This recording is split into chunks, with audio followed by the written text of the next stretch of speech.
Magandang araw po sa inyong lahat. Ngayon po ay linggo. Happy Sunday sa inyong lahat. Nandito po ako sa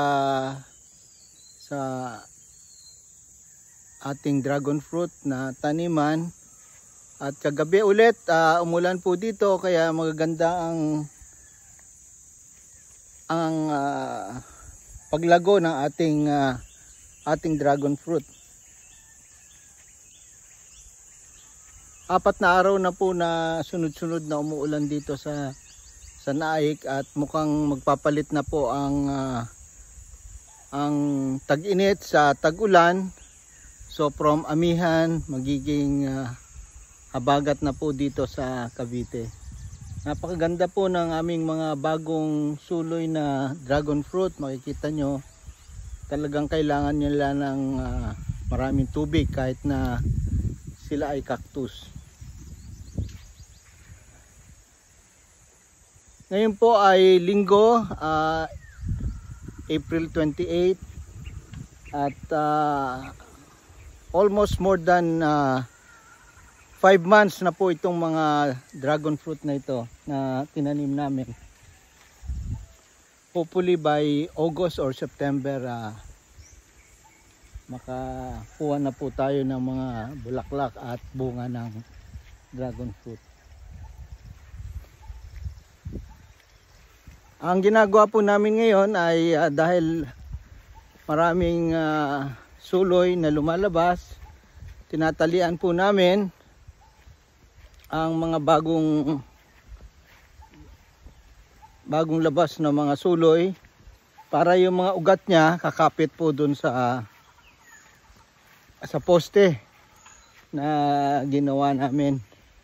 I-explain mo nga kung bakit tinatali natin yung itong mga maliliit para yung ugat kumapit, di ba, Arman?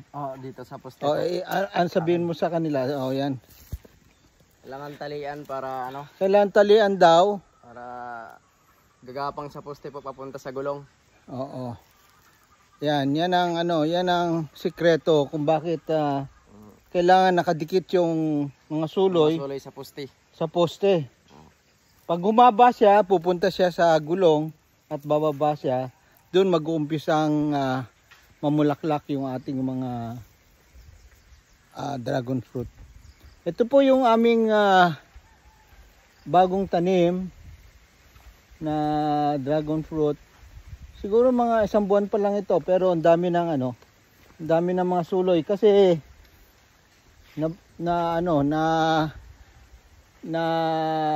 naulanan ng sunod-sunod na araw 4 days straight ang ating mga dragon fruit.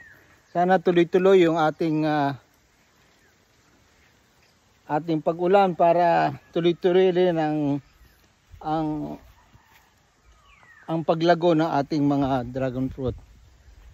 Kaya yun lang po ang may babalita namin sa araw na ito na linggo. Tignan mo ang sinasabi ni Arman na may ugat niya po para kapit sa gulong. Ito ang sinasabi ni saan?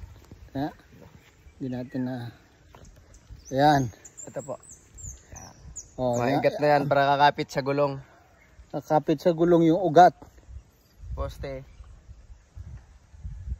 Para mas maganda ang tubo niya. Yan po ang ang ganda ng labas ng ugat.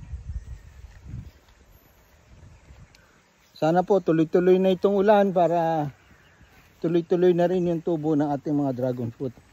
Yan na lang po ang ating binabalita ngayong linggo, April 28. Happy Sunday sa inyo lahat.